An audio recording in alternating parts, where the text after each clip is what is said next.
hindi niya pwedeng sirain ang mga nakatakda na. Hindi naman nagsakripisyo si Doña Camelia sa gutom para lang hindi matupad ang mga gusto niya. Kailangan nating maipasang itim na sisiw. Hindi kita titigilan, ate. Dahil kapag napuruan kita, hindi na kita isasauli kay Lola. Ako na mismo papatay sa'yo. Mauubusan ka na nga ng dugo eh, oh. Kung ano-ano pang kayabangan niyang sinasabi mo. Bumalik ka na sa pinanggalingan mo. Tanggapin ang katapusan ng lahi ninyo. Kayo matatapos!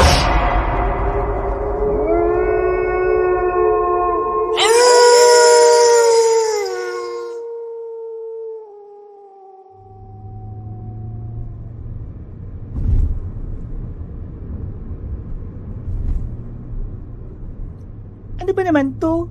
Bakit nawawala yung signal? Kanina okay pa naman. Tama naman siguro tong tinatahak kong daan.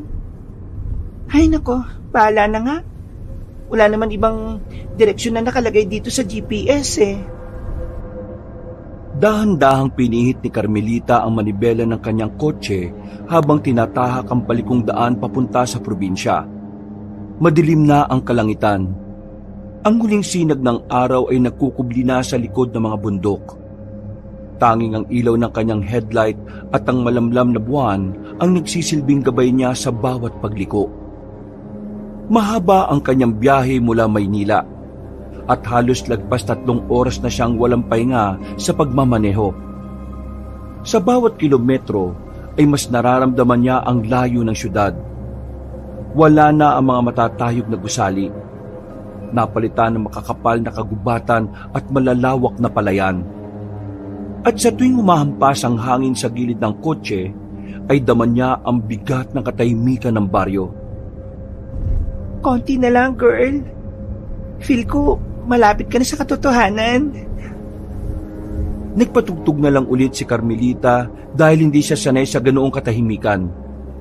Masyado siyang nasanay sa ingay ng Maynila na panay ang busina, yabag ng tao at may ingay na boses ng mga kapitbahay. Dito, bawat tunog ng gulong laban sa batong kalsada ay tila sumasayaw sa kanyang pandinig. Ngunit hindi pa siya nakakahinga ng maluwag nang biglang isang motorsiklo ang sumulpot mula sa palikong bahagi ng kalsada. Mabilis ito at wala man lang babala.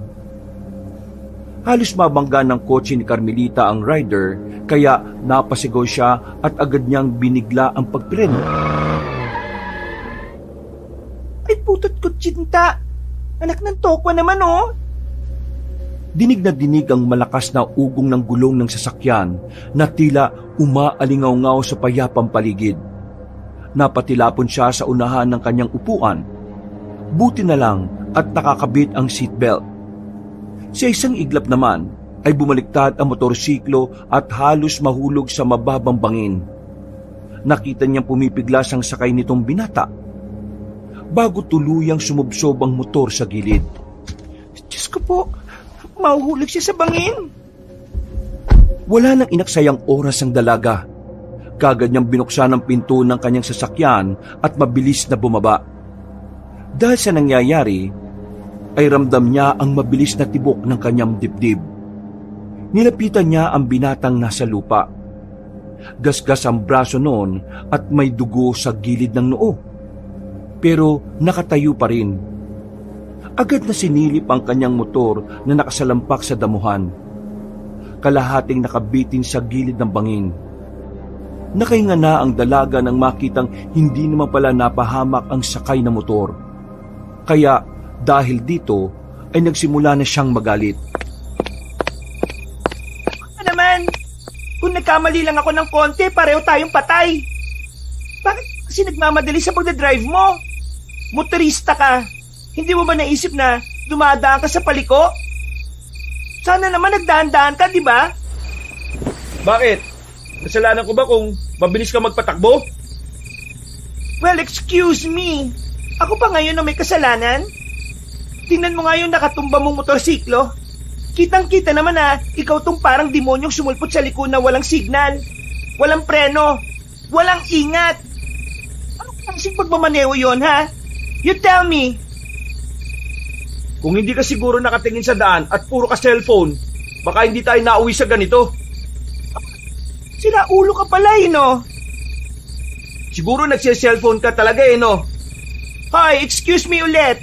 Hindi ako tulad ng ibang driver. At saka, tingnan mo nga yung braso mo at dumudugo. Kailangan mong linisan yan. Ayos ka lang ba talaga? Salamat sa concern, pero hindi na kailangan. Anong hindi na kailangan? Ang lakas kaya ng tagas Anong klaseng tao ka? Android ka ba? Ngunit hindi na sumagot ang tila misteryosong binata. Sa halip ay napako ang kanyang tingin sa malapit na kagubatan. Nag-iba ang ekspresyon ng kanyang muka na mula sa pangisi-ngisi lang kanina ay biglang naging matalim at seryoso na tila may nakikita sa kadiliman na gabi. Dahil dito ay napakunot ng noo si Carmelita. Pero sa kabilang banda ay tila nahiwagaan din siya sa biglang pagbabago na ikinikilos ng binata. Hoy, anong tinitingnan mo sa gubat? Hindi pa rin sumagot ang matangkad na lalaki. Sa halip ay lumapit yon sa motorsiklo at hinatak ito ng madalian. Pagkalaon ay sinubukan niyang paandarin ang nasabing sasakyan pero may nakita siyang tumatagas na likido. Kaya ibinalandra na lamang niya yon at dali-daling naglakad palayo. Iniwan niya na lang yung motor niya? Aba, ayos Hoy! Saan ka pupunta? Ano? Ganon-ganon na lang yon? Wala ka man lang pasasalamat sa akin Kung hindi ako huminto baka hilahot ka na sa bangin ngayon? Patuloy lang sa paglalakad ang misteryosong lalaki. Pero nanatili lang din si Carmelita na nakatayo at pinagmamasda ng estranghero. Pagkalaon ay saglit yung lumingon at tiningnan siya mula ulo hanggang paa. Saka muling bumaling sa madilim na gubat. Dahil dito ay tila may kung anong malamig na presensyang dumaloy sa batok ni Carmelita. Hindi niya maipaliwanag kung bakit. Pero para bang nakakaramdam siya ng kakaibang kilabot. Hindi siya madaling takutin, pero ang tingin ng lalaking yon ay parang may laman na hindi niya matukoy. Malamang dayuhan ka. Oo, galing ako sa Maynila ano ngayon? Bumalik ka na lang sa Maynila. Hindi ligtas dito. Nagtuloy-tuloy na sa paglalakad ang misteryosong binata hanggang sa tila maglaho na lang sa dilim. Naiwan namang nakatayo si Carmelita sa gilid ng kalsada. Hawak ang dibdib na mabilis pa rin ang pintig. Anong ibig niyang sabihin? Hindi ligtas dito sa lugar na to? Saan naman kaya banda? Ay, di man lang niya in-specific. Bahala na nga siya sa buhay niya. Binalikan ng dalaga ang kanyang kotse at mabilis na sumakay. Nang silipin niya muli ang lugar kung saan naglaho ang binata, puro dilim na lamang ang bumabalot sa dakong yon. Baliw yata yun Isa lang siyang baliw na probinsyano. Gayunpaman ay hindi na nawaglit sa kanyang isipan ang malamig na babala. At habang muling pinapandar ang kanyang sasakyan, ramdam niya ang bigat ng katahimikan. Mas nakakatakot pa kaysa sa aksidenteng muntik ng kumitil sa kanila ng lalaki kanina. Muling suminghap si Carmelita at ginalaw ang manubela. Dahan-dahan niyang tinahak ang malalim na liko na daan. Pagkalaon ay nagpatugtog na ulit siya. Tuloy ang buhay na parang walang nangyari. Hindi madaling matinag si Carmelita. Laking lungsod siya at sanay na sa matitinding sitwasyon. Sanay sa pakikipagsapalaran kahit nag-iisa. 2 taon din kasi siyang pumasok sa military kaya at kahit hindi natapos ay marami naman siyang natutunan na nagpatibay sa kanya sa pagharap ng hamon ng buhay. Hindi na naman kasi malaki ang kanilang pamilya at maaga rin siyang naulila sa mga kaanak. At kaya ngayon ay siya na lang ang natitirang tagapagmana ng kanyang lola Camelia. Kung tutuusin, yun ang dahilan kung bakit narito siya ngayon. dahil sa pamana. Ang bahay, ang lupa, at ang malawak na taniman sa nasabing probinsya. Habang lumalapit siya sa baryo, lalo niyang nararamdaman ang bigat ng paligid. Ang mga puno ay tila nakayuko. Ang mga kuliglig ay tila naglalabanan sa ingay. At ang hangin humahampas sa kanyang bintana ay may dalang malamig na hininga na parabang may kasamang bulong. Dahil dito ay hinimas-himas niya ang rosaryong nakasabit sa rearview mirror, saka nag-sign of the cross. Lord, alam ko pong ikaw ang magagabay sa akin sa lugar na ito. Pagdating niya mismo sa arko ng baryo, sinalubong siya ng mga ilaw mula sa iilang bahay na nakakalat sa gilid ng kalsada. Ngunit kakaiba, parang kulang sa sigla ang komunidad. Ang mga nakasilip na bata sa bintana ay mabilis na nagtatago nang makita ang sasakyan niyang dumaraan. Ang mga matatanda namang nakatambay sa tindahan ay saglit na tumingin. Saka muling binaling ang atensyon na parang wala silang nakita. What a friendly welcome! Makalipas ang ilang minuto, ay natanaw niya ang malaking bakal na tarangkahan ng bahay ni Lola Camelia. Bagamat madilim, agad na umagaw ng atensyon ang napakalaking istruktura. Ang dalawang palapag na bahay ay yari sa matibay na kahoy. May mga bintanang salamin na napapalibutan ng bakal na disenyo. Kahit malayo pa, ay ramdam ang bigat at kapangyarihan na tila bumabalot sa lumang tahanan. Habang mabagal na umaandar ang sasakyan, ay sinipat niya ito. Hanggang nauwi na naman siya sa paghimas sa rosaryong nakasabit sa rearview mirror. At sa huli ay muli siyang napa-sign of the cross. Oh God, save me! Pagbukas ng tarangkahan ay sinalubong siya ng isang babaeng nasa edad 50. Nakasuot ng simpleng duster ngunit malinis at maayos. Nagpark agad siya sa isang gilid at bumaba ng sasakyan. Hinarap niya ang nasabing ginang na biglang yumukod bilang pagbati. Senyorita Carmelita. Opo, ako nga po. Kayo po si... Ako si Aling Aida, ang mayordoma rito. Matagal na po naming hinihintay ang inyong pagdating. Sila naman po si Mang Feliciano, ang hardinero dito. At itong isang batang lalaki ay apo ko po, si Lorno, na manggagawa rin dito sa lupain ni Senyora Camelia. Ngumiti siya at kumaway habang nakatingin kay Mang Feliciano at Lorno na walang mga imik. Pagkalaon ay lumapit ang mga yon at nagbigay galang kay Carmelita. Ngunit may napansin ng dalagang dayuhan. Bagamat nakangiti sa kanya ang mga tao, ay may kung anong lungkot at kaba sa likod ng kanilang mga tingin. Maraming salamat ulit at naparito ka na.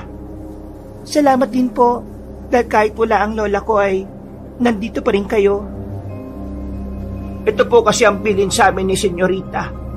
Mananatili po kami rito na magsisilbi rin sa inyo dahil mamanahin na ninyo ang magarang bahay na ito at ang buong lupain, Senyorita. Ang lahat ng pag-aari ng inyong Lola Camelia ay sa inyo na ngayon. Salamat po. Napapangiti man ay mahahalata rin ang lungkot sa mga mata ng dalaga. Naalala niya kasi ang kanyang lola, na isang babaeng mabait at masinop. Hindi sila ganoon kalapit dahil bata pa siya nang huli silang magkita. Magkagayon man ay mahal na mahal niya ang matandang babae. At ngayong narito na siya, ay ramdam niya ang bigat ng ala-ala at pagkawala ng matandang babae. Matapos ang kumustahan, pagpasok sa bahay ay kaagad sinalubong si Carmelita ng malakas na amoy ng kahoy at lumang alikabok. Gusto niya sana magtakip ng ilong pero nahiya naman siya sa tatlo. Tila sanay na kasi ang mga yon sa ganoong amoy. Malawak ang sala, puno ng antigong muebles, mga larawan ng kanilang angkan, at mga kurtinang tila hindi na nahuhugasan o nalalabhan. May chandelier na nakasabit sa kisame, ngunit tila matagal nang hindi umiilaw. Naalala ko itong mga to. Parang walang nagbago sa bahay ni Lola. Gaya pa rin ng dati. Kaya nga, senyorita, tila walang nagbago sa lugar na ito, maliban sa pagbabalik mo. Habang umaakyat siya sa hagdan, parang naririnig niya ang mahinang pagkaluskos ng kahoy sa ilalim ng kanyang paa. At sa bawat sulok ay pakiramdam niya may mga matang nakamasid. Hindi na lang niya masyadong pinansin dahil nakikipagkwentuhan siya sa mayordoma. Nakarating siya sa kwarto na itinuro ni Aling Aida, ang dating silid ni Lola Camelia. Binuksan niya ang pinto at agad siyang sinalubong ng malamig na hangin. Parang may dumaan sa kanyang likuran na nagdulot ng kilabot. May kailangan ka, senyorita. Tawagin niyo lang po kami. Isasara ko na ang pinto para makapagpahinga ka na. Sige po, Aling Aida. Maraming salamat po ulit. Sige, maiwan na kita. Magpahinga ka muna, senyorita. Opo. Naiwan na nga si Carmelita sa tahimik na silid. Tumayo siya sa gitna at tumingin sa malaking bintana kung saan makikita ang malawak na taniman sa likod ng bahay. Napabuntong hininga siya ng malalim at napasinghap na tila nilalanghap ang sariwang hangin sa dakong yon. Ay, sa wakas, narito na ako. Nakabalik na ako sa lupain ni Lola Camelia.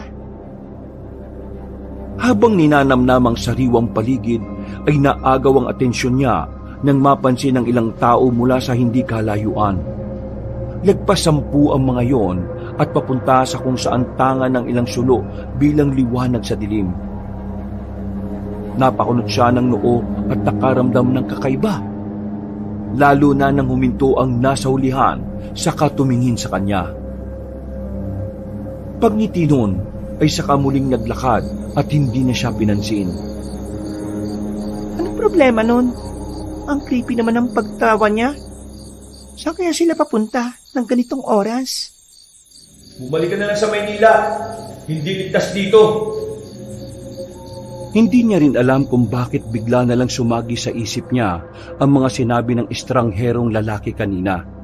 Pero para yung bulong ng hangin sa kanyang tenga, dahilan kaya siya napalingon sa likuran. Sa kauna-unahang pagkakataon mula nang umalis siya ng Maynila, ay ngayon lang siya kinagat ng sariling pagdududa. Tama ba itong desisyon ko na umuwi dito?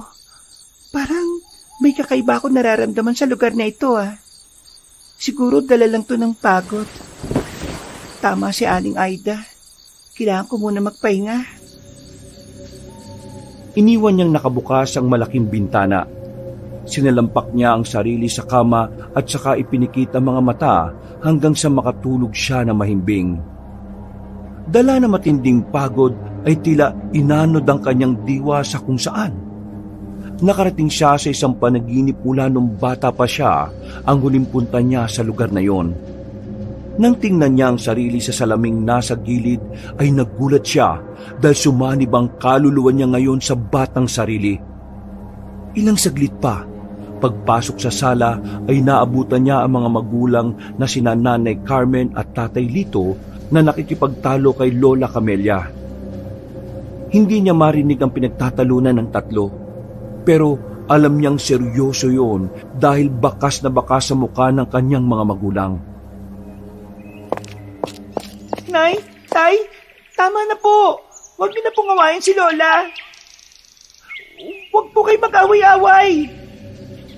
Pero tila bingi ang kanyang mga magulang. Patuloy ang mga yon sa pakikipagtalo hanggang sa sabay na napalingon sa kanya. Nakita niyang nagsasalita ang tatay at nanay niya pero hindi niya marinig ang mga sinasabi.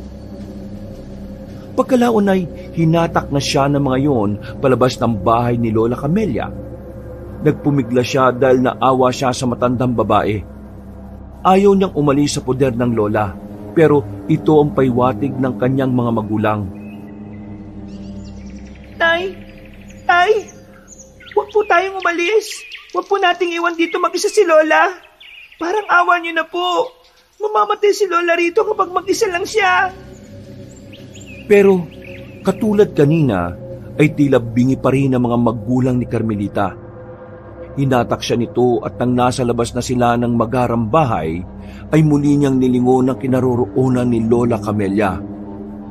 Nanlaki ang mga mata niya nang makita si Aling Aida sa kanan ng matandang babae.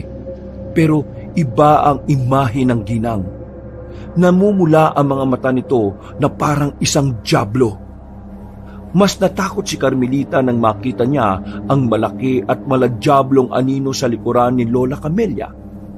Tila ba nilulukob nito ang matandang babae.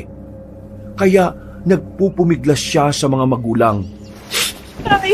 Tay! Huwag nating iwan si Lola. Mapapatay siya rito. May demonyo sa likuran niya. May demonyo gusto sa kanya.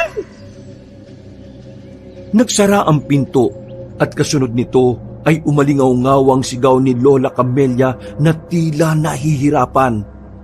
Dahil doon ay mas lalong nagimbal si Carmelita. Kumawala siya sa mga magulang at tumakbo pabalik. Pagbalik niya sa malaking pinto, ay nagimbal siya matapos sunggaban ng isang halimaw. Dito na napabalikwas ng bango ng dalaga.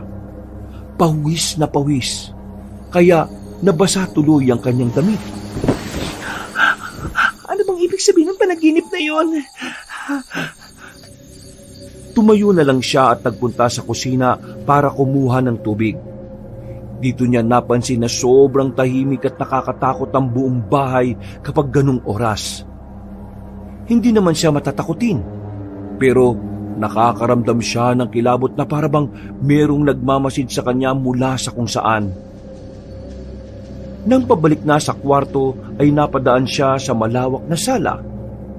Dito niya nakita ang lugar sa panaginip niya kung saan nakaupo noon si Lola Camelia. Napa-sign of the cross na lang ulit siya habang napapabuntong hininga. Pagkatapos ay bumalik na siya sa silid at sinikap na makatulog ng mahimbing. Kinabukasan, maaga siyang nagising. Hindi dahil sa alarm clock, kundi dahil sa ingay ng mga manok sa malawak na bakuran at ang tila walang tigil na pag-awit ng mga maya. Sanay si Carmelita na paggising niya ay kasabay ng ugong ng traffic at mga busina ng jeep sa Maynila. Ngayon ay tila ibang-iba ang mundong ginagalawan niya. Bukod sa payapa, tahimik ang lugar. Malamig, presko at puno ng mga tunog na parang himig na nag-aawitang kalikasan. Dahan-dahan siyang bumangon mula sa kama. Pagsilip sa malaking bintana, ay muling nasilayan ng dalaga ang malawak na lupain sa likod ng bahay. Ang tanim ay parang karagatan ng lunti ang mga halaman na umabot hanggang dulo ng kanyang paningin.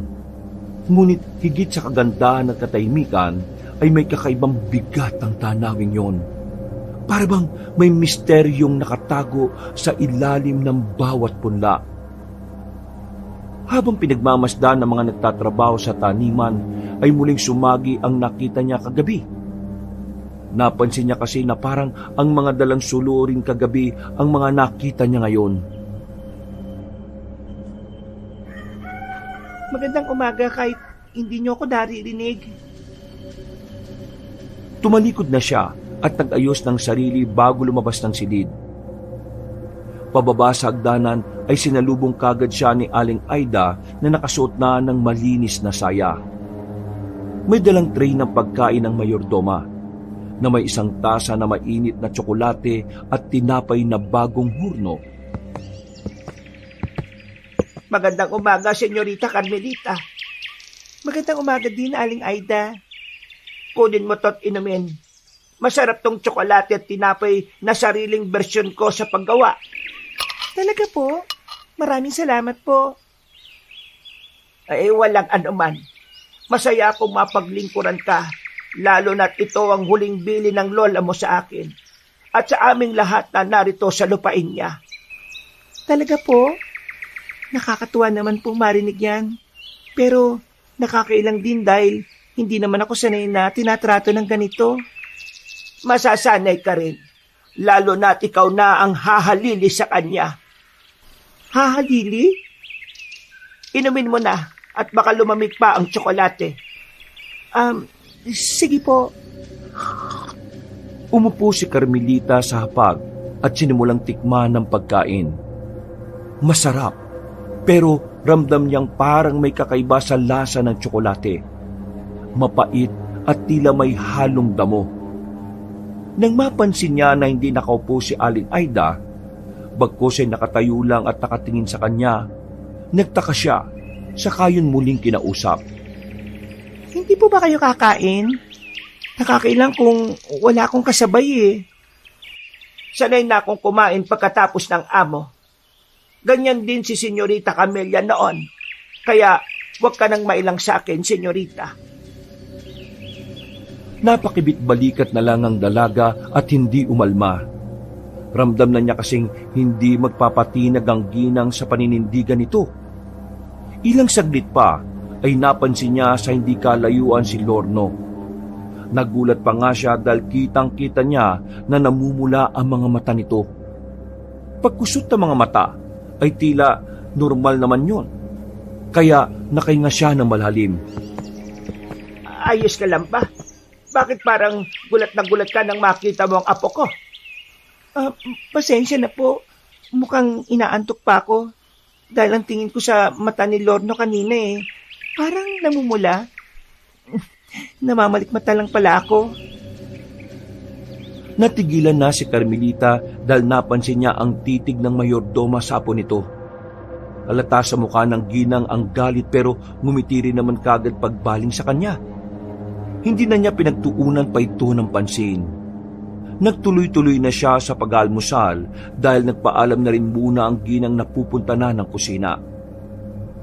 Matapos mag-almusal, ay lumabas siya ng bahay para magpahangin-hangin lang muna.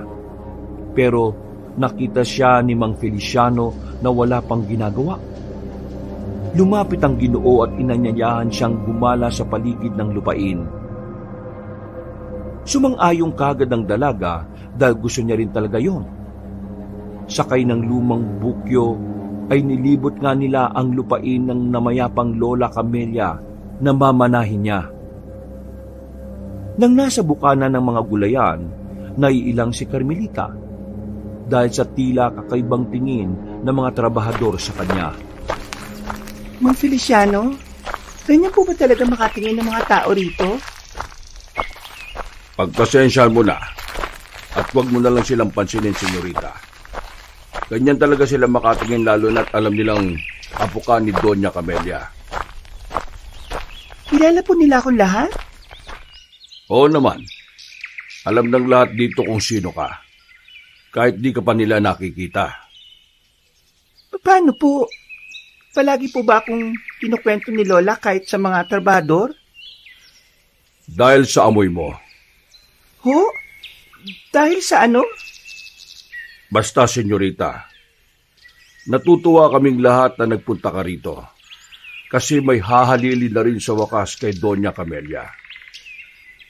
Teka, kanina ko pa naririnig yung hahalili na yan. Ano ba yun? Magpunta na po tayo sa banda roon dahil mas maganda at maaliwalas ang tanawin. Hindi na nagawang makapagtanong ni Carmelita dahil nanahimik na lang bigla ang hardinero at tinungo na nga nila ang mga puno ng mangga, nyog at kapihan. Mga bahagi rin ng taniman na tila bagong araro lamang. Ngunit walang tanim. Na-curious ang dalaga kaya hindi na talaga niya matiis na magtanong ulit at kausapin ang kasama. Bakit walang nakatinim dito? May iniwang tagubilin si Doña Camelia. Huwag raw kami magtatanim dito. Bakit naman? Pasensya na, senyorita, dahil hindi ko rin talaga alam. Pero mabuti na lang. Sinusunod namin ang sinabi ng lola mo. Mabuti pa at bumalik na tayo. May kailangan na rin kasi akong gawin sa hardin. Sige po. Salamat sa paglilibot sa akin. Habang pabalik sila, sa tuwing may makakasalubong na tauhan ay tila mas lalong naiilang si Carmelita. Ang ilan din sa mga yon ay parabang nagkikislapan ng mga mata sa paningin niya. Sinarili na lamang niya ang tungkol dito dahil baka guni-guni niya lang. Gawa ng naninibago sa nasabing lugar. Mabilis na lumipas ang oras, araw at linggo. Habang tumatagal ang dalaga sa lugar na yon, ay marami siyang napapansing kakaiba. Una, sa tuwing nagtatanong siya kung paano namatay si Lola Camelia, ay tila tikom ang bibig ni na Aling Aida, Lorno at Mang Feliciano, pati na rin ang ibang tauhan doon. Pangalawa, ay makailang beses na niyang napapansin na tila ba palaging may nakatingin sa kanya mula sa kung saan, lalo na kapag nasa loob ng magarang bahay, sa kwarto, sa kusina, sa banyo at sa kung saan-saan. Palagi na lang niyang nararamdaman ng ganon. At ang pinaka-creepy sa lahat ay ang ikinikilos ng mga tauhan sa taniman. Sa tuwing makikita siya ng mga yon, ay parabang may makahulugang ngiti na binabato sa kanya. Hindi niya alam kung bakit pero kakaiba ang pakiramdam niya. Parabang ginigisa siya sa sarili niyang mantika kahit wala naman silang ginagawa, kundi ngumiti lang. Martes. Pagkatapos ng tanghalian, ay nagpahinga muna si Carmelita sa kanyang silid. Nakatulog siya ng mahimbing at nagising lang dahil may narinig siyang kaluskos. Pagbangon ay nakarinig siya ng mga yabag na tumatakbo papunta sa banyo. Malawak kasi ang banyo ng silid na tinutuluyan niya at meron itong 2 pinto sa bawat dulo. Naglakad siya ng marahan papunta sa pinakamalapit na pinto at dahan-dahang sumilip sa loob. Wala siyang nakita, pero narinig niyang tumakbo palabas sa kabilang pinto ang kung sino mang naroon. May tao ba dyan? Pagkalabas ng kwarto, ay tumambad na nga sa kanyang paningin ang nakakatakot na nilalang. Hindi niya masyadong nakita ang kabuuan dahil nakatago yun sa sulok ng pintuan, kung saan medyo madilim. Ang tanging naaninag niya lang ay ang namumulan nitong mga mata at ang mahahaba nitong pangil. Umangil yun kaya napasigaw siya at sa unang pagkakataon ay nakaramdamang dalaga ng takot. Dahil dito ay dali-daling nagtungo si Aling Aida. Pagbukas niya ng pinto ay nasa sulok na ang dalaga na takot na takot.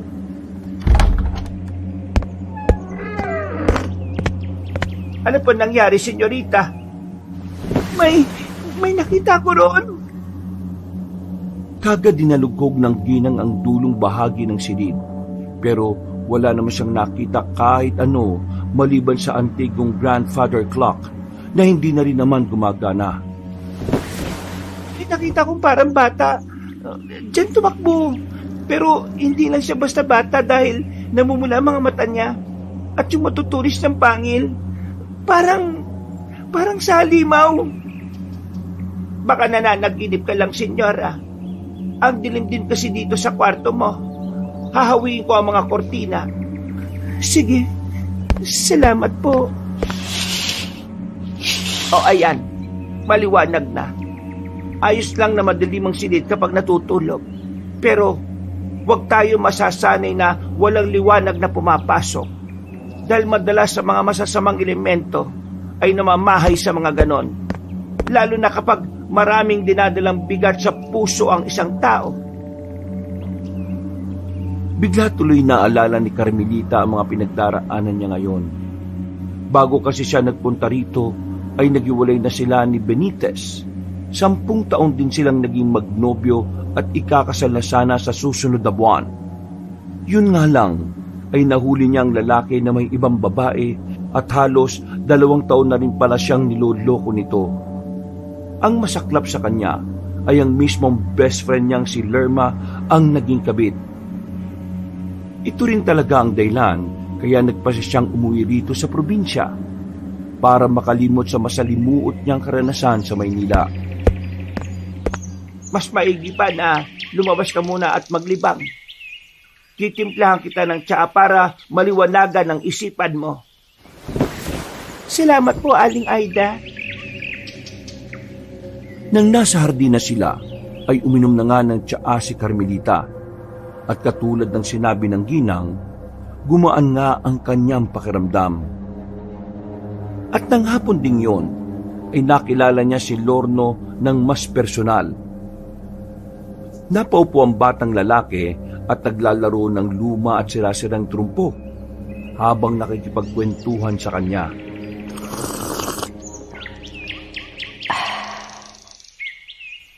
Ilang taong ka na? 13 po. Hindi ka ba nag-aaral? Dati po, pero simula nang dito na ako nakatira, si Lola Aida na lang po nagtuturo sa akin. Bakit hindi ka na lang niya pag-aralin sa eskwelahan? Bawal po akong lumayo eh. Dito lang po ako.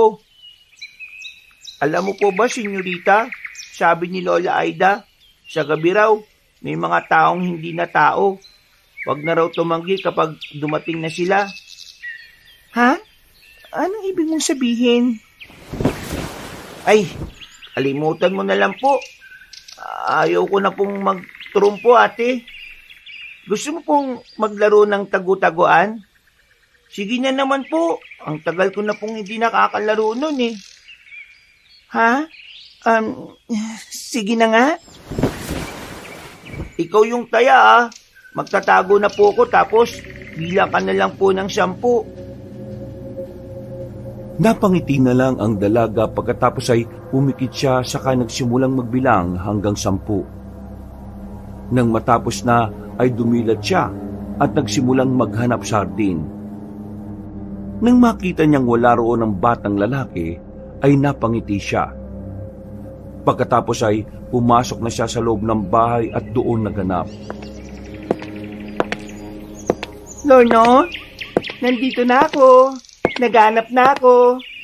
Kaya magtago ka na. Narinig niya ang pagtawa ng batang lalaki sa bandang kusina kaya tumakbo siya papunta roon. Nang wala ay lumusot siya sa dirty kitchen. Hanggang sa may narinig siyang yabag na tumakbo papunta sa kabilang dulo. Huli ka! Pagtingin ay wala siyang nakita kundi nakabukas na pintuan pababa sa storage room. Lumapit siya roon at tuminto sa harap. Nag-alangan kasi siya at naisip na hindi naman bababa si Lorno roon. Pero bago tumalikod ay nakarinig na siya ng kaluskos. Dahil tuloy doon ay nagdire-diretso na siya pababa. Binuksan niya ang ilaw pero hindi naman gumagana. Kaya ang flashlight na lang ng cellphone ang ginamit niya. Dala niya pa rin ito kahit hindi masyadong nagagamit dahil sobrang napakahina ng signal sa lugar. Lorno, nandito na ako. Kaunti na lang mahuhuli na kita. Natigilan siya na maglaglaga ng ilang gamit sa bandang likuran. Pagtapat ng ilaw doon ay meron siyang naaninag na imahe sa pinakadulo. Huli ka na! Napahoy ang ngiti niya nang biglang tumayo ang nagsabing imahe. At ganun na lang ang gulat niya dahil halos kasing laki na niya ito. Bukod doon ay narinig niya ang paggaraldal nito na parang isang mabangis na hayop. Pero nagtataka pa rin siya dahil parehong-pareho ng damit ni Lorno ang suot ng nasabing nilalang. Ha? Sino ka? Pagharap ng nilalang, ay doon na nga nagimbal nang makita ang itsura nito. katulad ng nakita niya sa kwarto. Mapupula ang mga matang nanlilisik, mahaba ang pangil, naglalaway at napakapangit ng pagmumukha. Guni-guni lang kita. Hindi ako guni-guni. Totoo ako.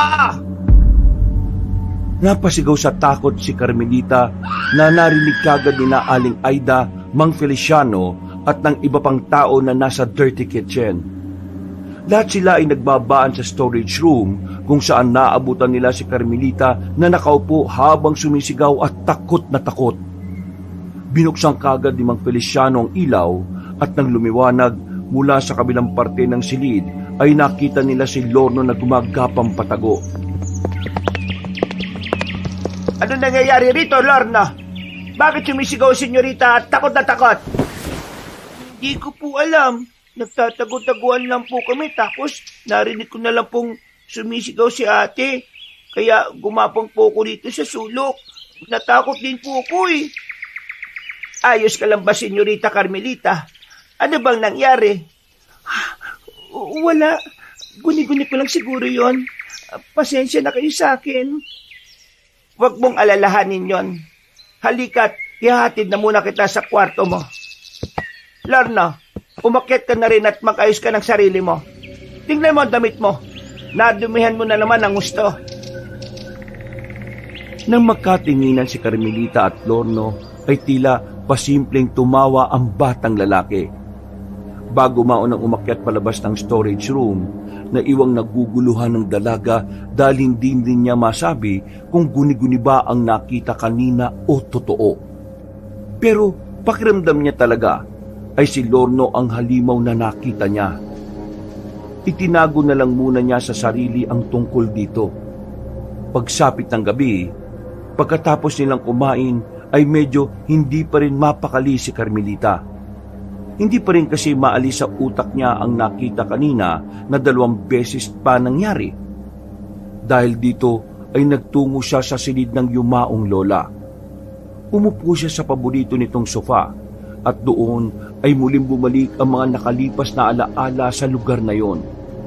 Tanda niya ang huling pagkakataon na nakita niya si Doña Camelia na masayang nakangiti sa kanya at palaging nagtatagubilin.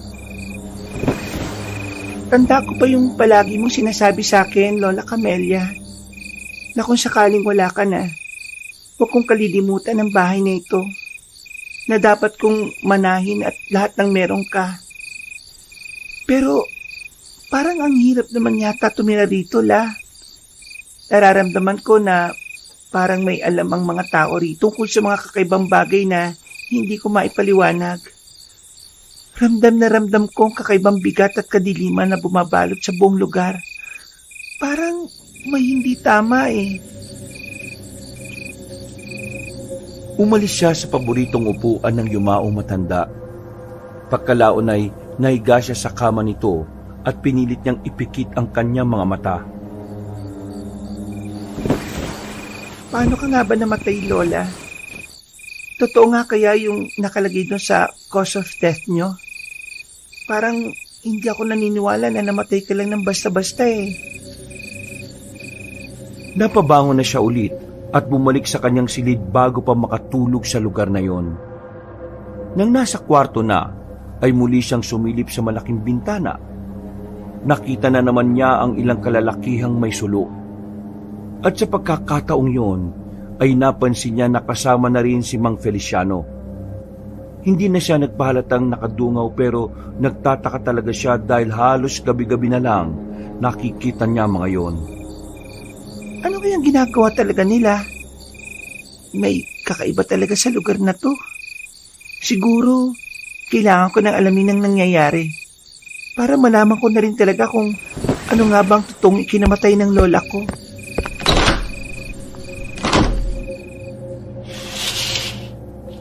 Isinara na niya ang bintana at hinawi pa loob ang kortina. Pagkatapos ay sinikap niyang makatulog. Pero hindi madalaw-dalaw ng antok si Carmelita. Kahit nakapikit na, pakiramdam niya ay may matang nakamasid na naman sa bawat sulok ng kwarto. Binuksan niya ang ilaw at eksaktong napatingin sa lumang grandfather clock na nasa pinakasulok. Naalala niyang bigla ang tungkol sa nilalang na nakita roon. Kaya may kung anong pumasok sa utak niya. 2 beses ko nakita ang halimaw na yon. Tapos, palaging may nakatingin sa akin kahit saan ako magpunta. Hindi kaya may sikretong silid dito sa bahay si Lola? Lumapit siya sa lumang orasan.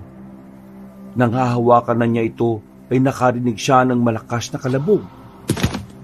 Pagkatapos ay mayroong humuni mula sa labas ng bintana. Para itong mahinang iyak ng bata na humahalo sa hampas ng hangin. Nagmadali siyang lumapit doon at tumawak sa kortina sa kamarahang sumilip. Nakakita siya ng tila malaking ibon na lumilipad palayo. Dahil sa takot, ay hinawi niya ulit paloob ang kortina. At habang lumalalim ang gabi, ay tila mas tumitindi ang mga kakaibang pangyayari sa bahay ni Lola Camelia. Walang ano-ano, ay nakarinig naman siya ng malakas na kalabog na pagkatok sa pinto ng kanyang silid. Sino yan? Aling Aida? Mang Feliciano? Lorno? Makailang beses pang naulit ang malalakas na pagkalabog bago nawala ng tuluyan. Hindi na tuloy talaga dinalaw ng antok ang dalaga. Aligagang aligagha siya at hindi na makampante hanggang muli siyang mapatingin sa lumang grandfather clock. Doon na nabuo ang desisyon niyang lumapit dito at hindi nga siya nagkamali sa kanina pang iniisip. Meron siyang nakitang tila maliit na siwang doon. Tinulak niya ang malaking orasan hanggang sa makita ang maliit at sikretong lagusan.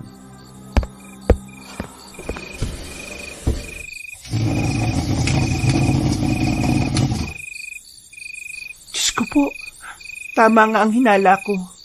Totoo yung halimaw na nakita ko na yon at dito siya dumadaan. May hindi nga sinasabi sa akin ng mga tao rito. At sigurado kung may kinalaman dito ang totoong pagkamatay ng lola ko. Napasign of the cross ang dalaga at kahit natatakot, ay pinasok niya ang maliit na lagusan hanggang sa umabot siya sa isang silid. Pagbabaroon, ay sumalubong agad sa kanya ang mabahong amoy ng nabubulok na karne. Napasingap siya at napahawak sa ilong.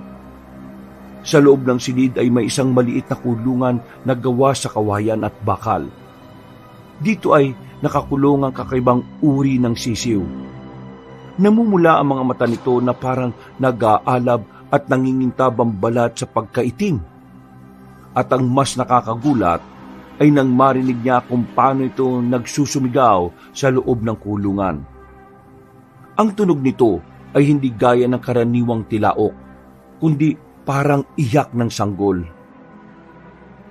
Nanlamig ang buong katawan ni Carmelita habang nakatakip pa rin ang ilong.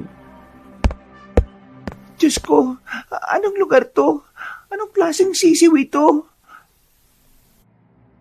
Naglibot pa siya ng tingin hanggang sa makita ang isa pang pinto. Pumasok siya roon at mas lalong nagulat nang makita ang mesa sa gitna ng nasabing silid. Naroon ang isang lumang aklat na nakabukas, puno ng mga larawan ng katawan ng tao. May guhit kung saan puputulin o babalatan. Sa tabi nito ay may garapon ng dugo at pinatuyong laman. Hindi na niya masikmura pa ang mga nakikita niya, kaya naman kamuntikan na siyang masuka. Lalapit pa sana siya roon para mas makita ang iba pang detalye, pero nakarinig na siya ng mabibigat na yabag ng paa. Nagtago siya sa pinakasulok sa sobrang taranta hanggang sa makita nga sina Aling Aida at Mang Feliciano. Anong ginagawa nila rito? Aida, nahuli ko na naman ang apo mo. Mabuti na lang at nakagawa ko ng paraan para malis ng direksyon ng senyorita. Ilang beses na kitang sinabihan na bantay mong mabuti si Lorno. Alam mo naman na hindi ko mapigilan ng batang yon. Gustong-gusto niya talagang matikman. Itali mo muna siya. Hoy, kulong. Hanggat hindi pa natutupad ang misyon natin. Alam ko naman yon, Feliciano. Pero hindi ko pwedeng gawin ang gusto mo. Baka kapag ginawa ko yon, ay lalong magwala ang batang yon. Baka mas lalo lang tayong mabuko sa paglipas ng mga araw. Kung ganon, pagsabihan mo siya at isiksik mo sa kokote niya ang mga dapat niyang maintindihan.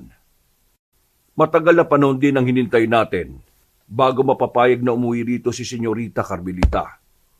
Hindi niya pwedeng sirain ang mga nakatakda na. Hindi naman nagsakripisyo si Doña Camelia sa gutom para lang hindi matupad ang mga gusto niya. Kailangan nating maipasang itim na sisiw. Anong ibig nilang sabihin? Kanino nila ipapasang itim na sisiw na yon? Habang nakikinig, ay napalingon si Carmelita sa silid na kinaroroonan ng kulungan, kung saan naroon ang sinasabing mahiwagang sisiw. At nang bumaling siya ulit sa mga kasambahay, ay nagulat siya sa mga sumunod na narinig. Manahimik ka na muna. May ibang tao rito sa kwarto. Napalingon ng dalawa sa kinaroroonan ni Carmelita. Mabuti na lang ay nakatakbo na kagad ang dalaga pabalik sa kanyang silid. Dali-dali niyang hinarang ang grandfather clock at sinigurong hindi yun may tutulak na manggagaling sa lagusan.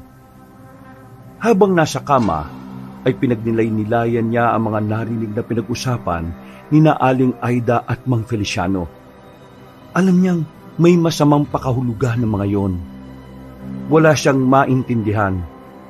Napayakap na lang siya sa kanyang sarili habang nanginginig ang kalamnan sa takot.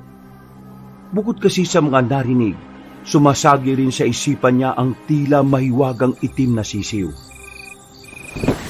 Ano ba talaga meron sa lugar na ito? Ano yung sinasabi ni Mang Feliciano na namatay ang lola ko dahil sa gutom? Ginutom nila ang lola ko? Totoo yun. Para na rin silang gumawa ng krimen. Kapag nalaman ko ang totoo, humanda silang lahat at magbabayad sila.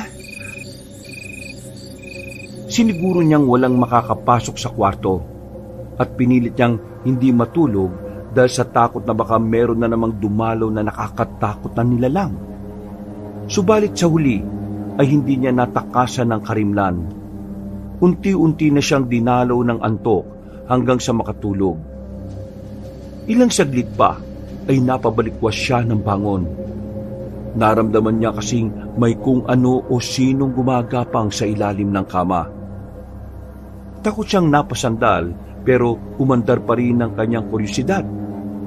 Kahit natatakot ay dahan-dahan niyang sinilip ang ilalim at ganoon na lang ang gulat niya nang makitang itim na sisiw na may namumulang mga mata. Nang magtama ang mga mata nila ay para siyang napatanga sa kawalan. Pagkatapos ay bigla siyang sinunggapan ng itim na sisiw. Nahulog siya sa kama at unti-unting pumasok sa bibig niya ang nasabing nilalang. Sa takot ay napasigaw siya at kasabay nito ay napabalikwas siya ng bangon. Pawis na naman siya habang mabilis na kumakalabog ang dibdib niya. Sa kanya lang din napansin na umaga na pala dahil nakikita niya ang sinag ng araw na tumatago sa kurtina. Panaginip lang yon. Masamang panaginip lang. Napa-sign of the cross si Carmelita bago bumangon at hawiin pabukas ang bintana. Isang masiglang umaga ang tumambad sa kanya, pero kahit maganda ang sikat ng araw ay tila mabigat ang pakiramdam ng dalaga. Dahil kulang na kulang siya sa tulog, inihanda niyang sarili na umaktong normal bago lumabas ng kwarto.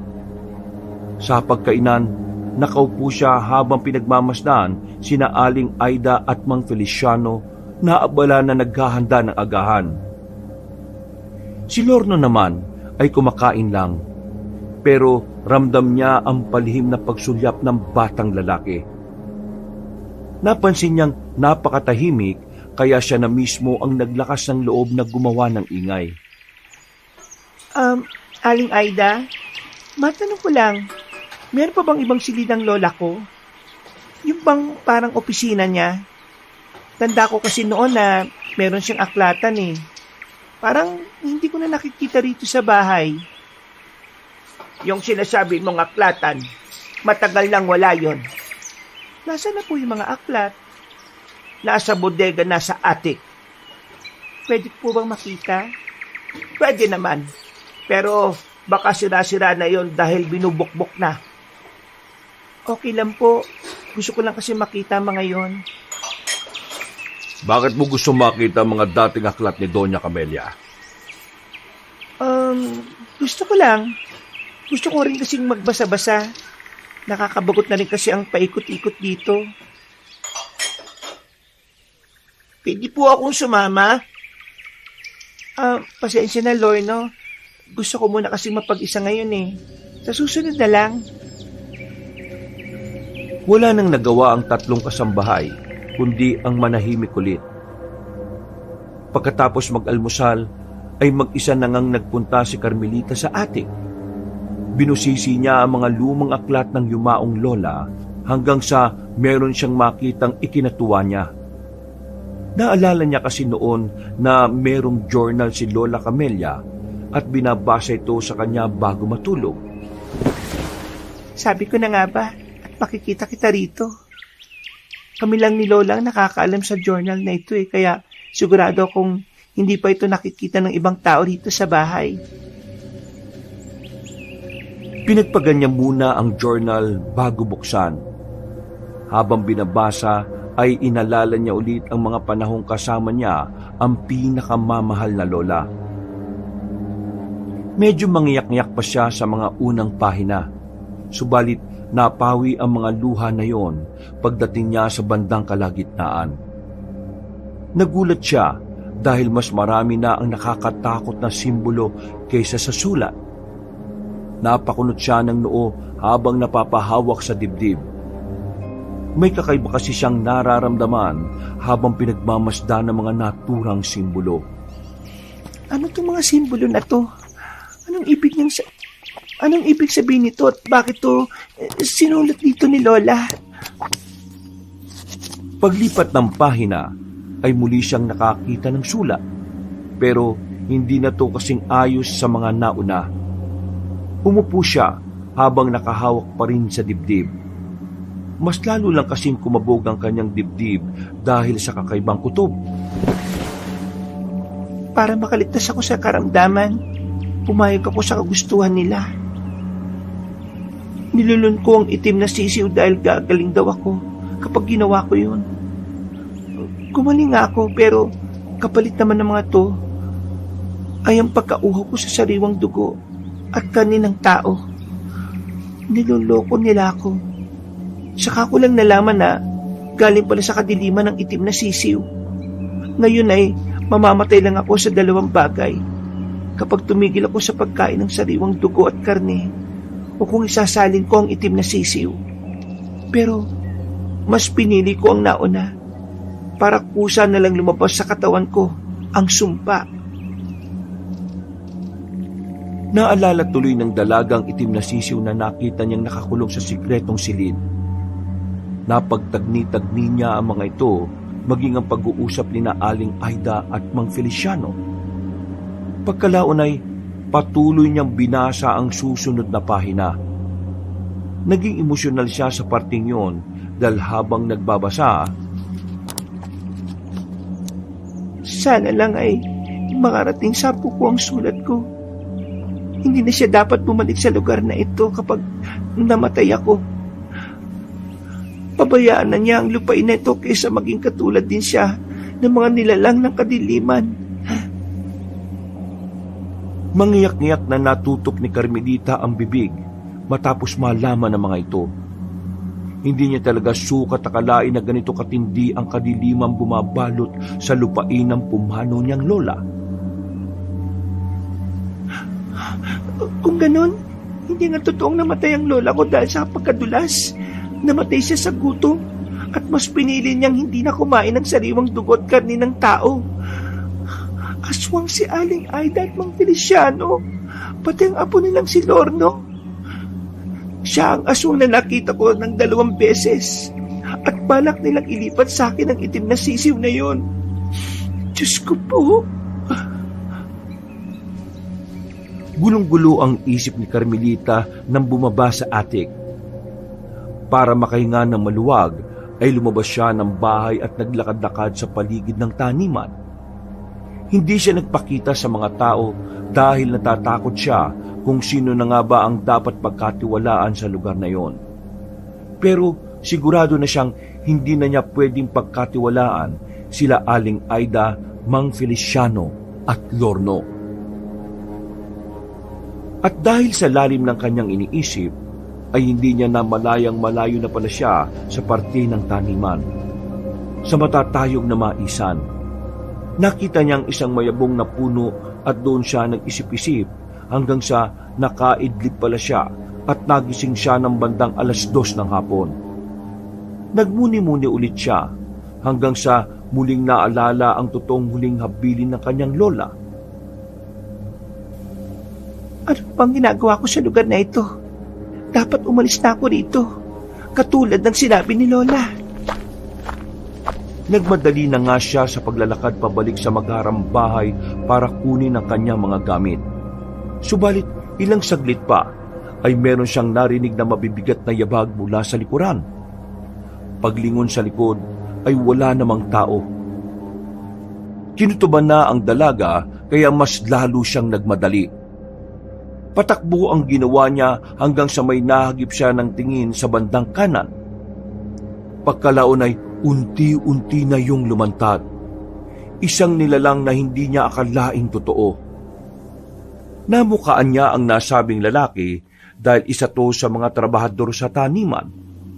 Pero kakaiba ang mukha ng Ginoo na kinilalang si Mang Gastor. May itim-itim na ugat sa liig nito, pati sa magkabilang sentido.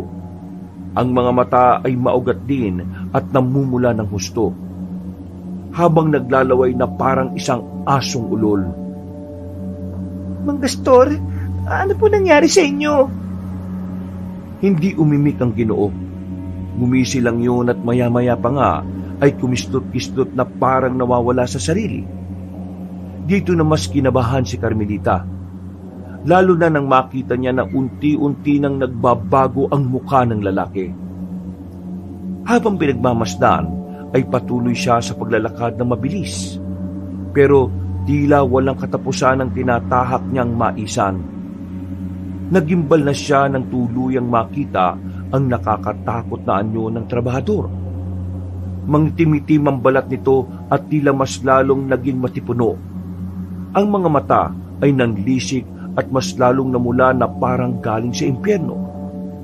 Pagngisi ay lumantad ang matatalim nitong mga ngipin na handa ng manakmal. Pati ang mga kuko na singtalim ng bagong hasang kutsilyo. Aswang, pero bakit may araw pa? Sumugod si Mang Castor at sa sobrang pagkataranta ay nadapa pa naman ang dalaga. Nang sunggaban na siya ng aswang, ay dali-dali siyang nakagapang palayo. Bumangon siya at tumakbo sa mismong maisan para matakasan ng halimaw. Hingal kalabaw na siya sa sobrang pagod hanggang sa aksidente na naman siyang matisod. Sa bilis ng takbo niya ay tumalsik siya sa malayo at tumama sa mga mais, dahilan para mabali ito at matumba. Nang babangon na ay napatingin siya sa pinagtisuran. Doon niya nakita ang bag na may laman ng mga kinakalawang na gulok at iba pang gamit. Hindi na siya nag-aksaya ng oras. Dali-dali niyang kinuwang sandata. Eksaktong pagdating ni Mang Gastor ay buong lakas niyang isinaksak ang gulok sa dibdib nito. Napahiyaw ang aswang habang nanggagalaiti at lumalaban-laban pa. Pero hindi na nagbigay ng pagkakataon pa si Carmelita. Hinugot niya ulit ang gulok at sa ikalawang pagkakataon ay sinaksak niya ulit ang aswang, pero sa ulo na mismo. Pagkatapos ay hinigit niya ulit at sa pangatlong pagkakataon ay sa leeg na. I'm sorry, Mang Castor, pero hindi ako mamamatay sa lugar na ito. Bumulwak ang itim na dugo at ilang saglit ay humandusay na sa lupa ang walang buhay na katawan ni Mang Castor. Hindi rin nagtagal ay unti-unti itong natutuyo hanggang sa tuluyang maging abo. Gulat na gulat din si Carmelita sa nangyari. Napalood siya at minasda ng sarili na namantsahan ng itim na dugo. Nang mapagtanto niya ang mga naganap, ay bigla siyang nangilabot. Ramdam ang panginginig ng buo niyang kalamnan. Muli niyang tinitigan ang abo ni Mang Castor na naiwan habang hindi alam ang gagawin. Lahat sila rito, mga aswang. Kailangan ko na talagang umalis. Hindi ako mananatili dito at hindi ako magiging katulad nila. Hindi ako magiging halimaw. Ha? Natigilan siya nang makarinig ng mahinang pagtawa. Iginala niya ang tingin hanggang sa may maaninag na tao mula sa hindi kalayuan. Nang mapagtanto niyang may iba pang aswang sa paligid, ay wala na siyang inaksayang oras. Tumakbo na siya pabalik sa magarang bahay. Pinilit niyang itago ang pangyayari, ngunit malinaw na sa isip niya na kinakailangan niyang makalis bago siya masalinan ni Aling Aida ng itim na sisiw. Ngunit hindi niya alam na mula sa bintana ng ikalawang palapag, nakamasid si Aling Aida. Seryoso at malamig ang tingin ng ginang sa kanya na tila ba alam na ang kanyang ginawa. Kinuha na niya ang mahalagang gamit at ang madaling nagtungo sa kinaroroonan ng kanyang kotse. Pero ganun na lang ang gulat niya dahil flat na ang lahat ng gulong nito. Pagtingin niya sa likuran, ay naroon na si Aling Aida. Kasunod si Mang Feliciano at Lorno.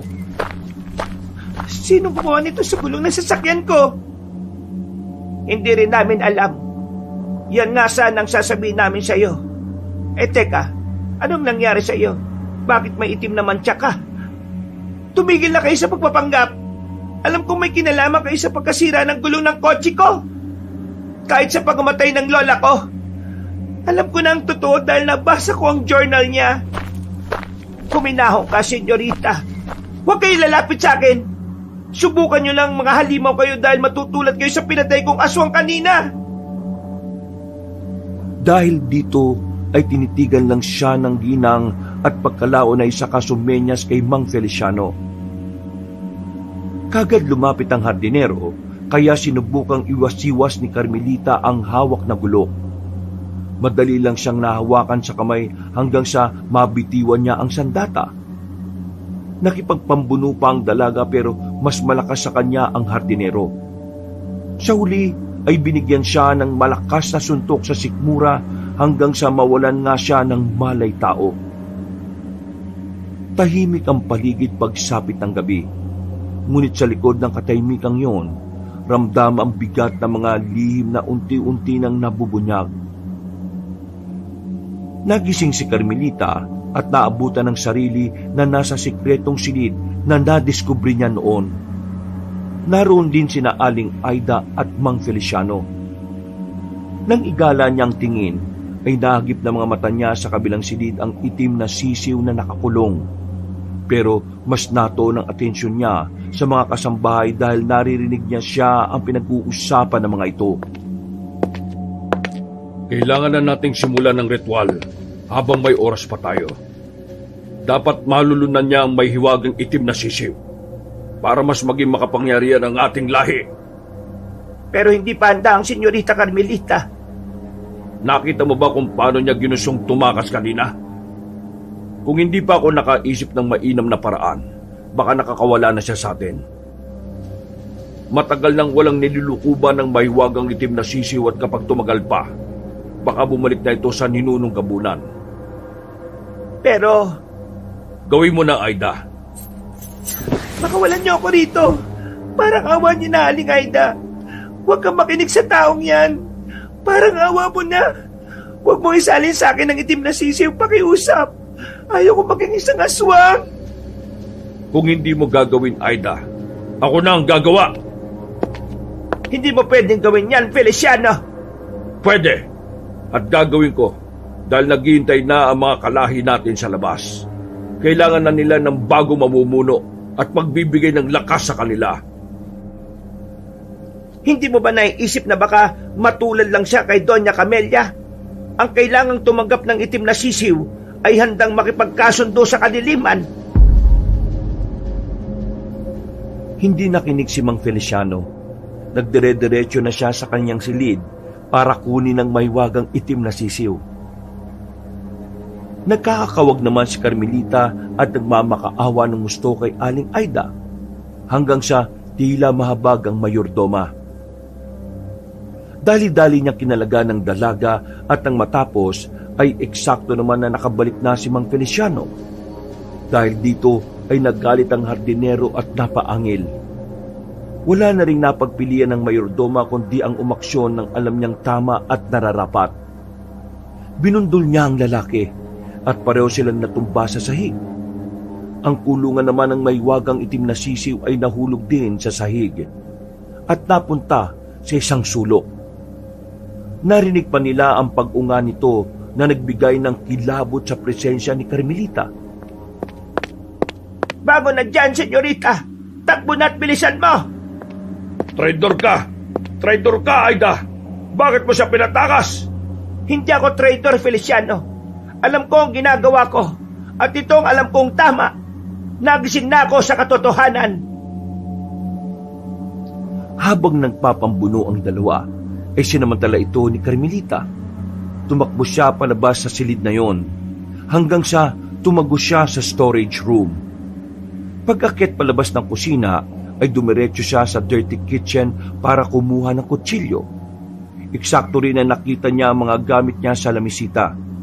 Mabuti na lang ay naroon ang bag niya at cellphone.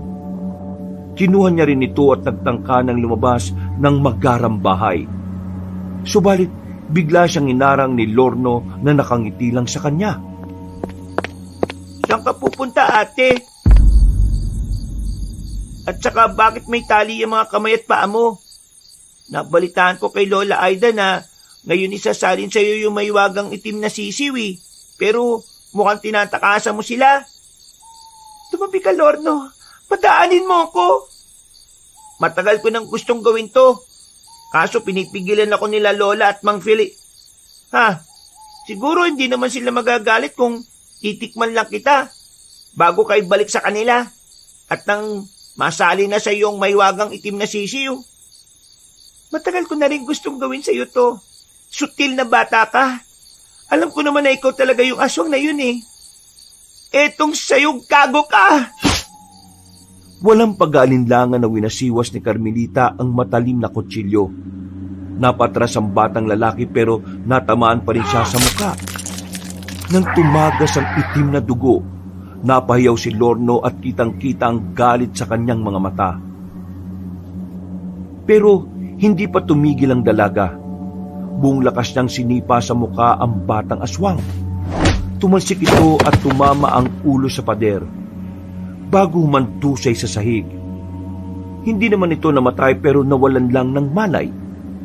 Ay tila bumalik ang dating tapang na meron si Carmelita bago siya napadpad sa lugar na yon. Buti nga sa iyong bata ka. Umalis na kagad siya sa lugar na yon at wala nang inaksayang oras. At nang nasa bandang ilog na, ay nakarinig siya ng alulong ng kung anong halimaw mula sa magharang bahay. Sinundan pa yun ng iba pang alulong na tila tumutugon sa panawagan ng naunang alulong. Naku po, mukhang nagtatawag na yung mga aswang para hanapin ako. Kailangan ko na makaalis sa lugar na ito. Tatawid ako sa ilog. Kailangan ko makatawid sa ilog. Sa tulong ng liwanag galing sa bilog na buwan, ay ligtas siyang nakatawid sa ilog. At nang paakyat na, ay nakarinig siya ng sigaw ng babae mula sa likuran. Paglingon doon, ay nakita niya nga ang isang batang babae na duguan at tumihingi yun ng tulong sa kanya. Pamilyar ito sa kanya dahil minsan na niyang nakitang kalaro ni Lorno noong nakaraan. Bilisan mo, Neng. Tumawid ka rito, hintayin kita. Sumunod ang batang babae, pero bago pa man makalapit sa kanya, ay may isang aswang ang biglang sumulpot mula sa likuran ng kawawang bata. Kasing laki ito ng kalabaw. May malalaking pakpak at bibig na puno ng matutulis ng ngipin. Agad nitong sinunggaban ng babae at kinagat sa liig. Parang namanhid ang buong katawan ni Carmelita nang makita yon. Hindi niya alam kung tatakbo ba siya o sisigaw. Ngunit nang marinig niya ang lumagutok na buto ng batang babae, otomatikong kumilos ang kanyang katawan palayo sa lugar na yon. Lumayo na siya pero ramdam niyang meron pa ring sumusunod na aswang. Kaya napa-sign of the cross na lang siya kahit takot na takot. Lord, iligtas niyo po ako. Ayaw ko pong mamatay sa ganitong lugar. Ayaw ko maging biktima ng aswang. Habang patuloy sa pagtakbo ay inihanda na ang dalampatalim. Maya-maya pa ay may lumipad sa harapan niya na lasog-lasog ng katawan. Natigilan siya at napatingin dito. Natutup niya ang bibig nang makitang ito yung kawawang batang babae kanina. Diyos ko po, ang lala! At kasunod nito ay ang pagdating ng aswang. Tuwang-tuwa ito at tila hindi pa nakontento sa kinain na batang babae. Dahil sa galit ni Carmelita sa nangyari, ay walang pag-aalinlangan siyang sumugod sa halimaw. Dito na numbalik ang mga natutunan niya sa 2 taon sa military. Hindi niya rin napaniwalaan ang sarili na makikipagtagisan siya ng bilis at lakas sa malaking aswang. Nagpatuloy ang matinding bakbakan. Ang aswang ay nagpakawala ng malalakas na hampas ng pakpak nito. Halos mabuwal ang dalaga. Mabuti na lang ay nakakubli siya sa isang puno at ginawa niyang magandang pagkakataon ng bagay na yon. Umikot siya at mabilis na sinaksak ang halimaw sa tagiliran. Nang ito ay napahiyaw at tumingala, ay dali-dali niyang tinaga ang liig nito. Mamamatay ka! Mamamatay ka! Nanlaban pa ang aswang, pero mas lalo niyang diniinan ng mahabang kutsilyo at saka kinalikot mula sa loob. Mas lalong bumulwak ang itim na dugo hanggang sa mapalhod na ito. Nang mahawakan siya sa ulo, ay huli na ang lahat dahil nawala na to ng buhay at lumagpak sa lupa kasama niya. Dali-daling bumangon si Carmelita. Duguan at hinihingal habang nakatingin sa aswang na unti-unting nagiging abo. Hindi ako mamamatay dito dahil hindi ako papabayaan ng Diyos. Habang pinupunasan niya ang itim na dugo sa kamay at sa muka, saka siya tumingin sa kalangitan. Ang maliwanag at bilog na buwan ay saglit na nawala at nang bumalik ito ay nakarinig na siya na magkakasunod na alulong ng kung anong nilalang sa hindi kalayuan.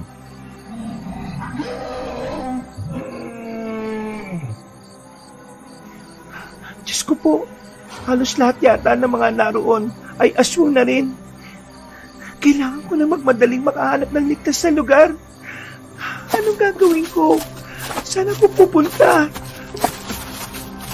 Nagpatuloy na siya sa pagtahak ng daan at habang tumatakbo ay iniisip niya ang mga ginagawa noong nagsasanay siya sa military. Nagmasid-masid siya sa paligid para makita kung tama ang lugar na tinatahak niya.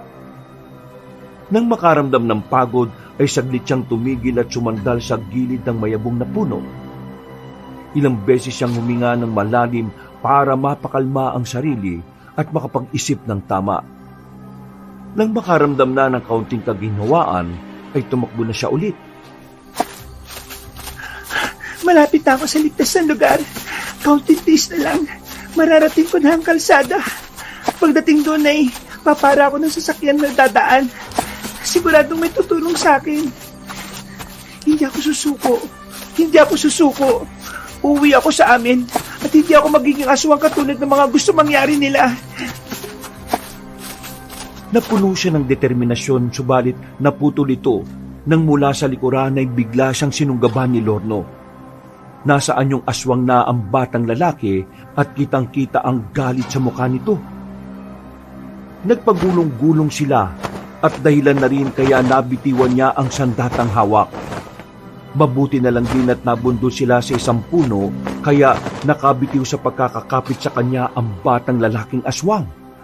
Pero nakalmot siya noon sa hita, kaya nahirapan siyang makatayo kaagad.